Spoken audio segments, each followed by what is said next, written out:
ভক্তরা গোপুকে দর্শন করো। দেখো আজ শিউলি ফুলের মালা গেঁথে দিয়েছি। আজকে সাদা ফুলটা বেশি পাইনি, তো মানে ফোটেনি, তো শিউলি ফুলের মালা গেঁথে দিয়েছি।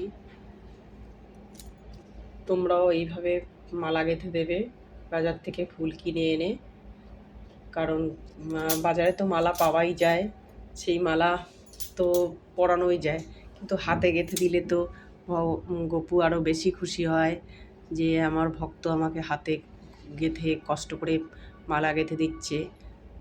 গোবিন্দ আরও বেশি খুশি হয়। তোমরা এইভাবে হাতে মালা গেঁথে দেবে। আর গন্ধ টন্ধ ফুল হলে বেশি ভালো হয়, তো বেশি খুশি হয়। তোমরা মালা গেঁথে দেবে। ভগবান মালা পরতে খুব খুশি হয়, যেমন আমরাও সাজতে ভালোবাসি, আমাদেরও সাজতে ভালো লাগে। তো গোবিন্দকেও সাজালে গোবিন্দও ভালোবাসে। তোমরা এইভাবে সাজাবে। ভালো লাগলে ভিডিওটি ভালো লাগলে একটা সাবস্ক্রাইব করে দেবে।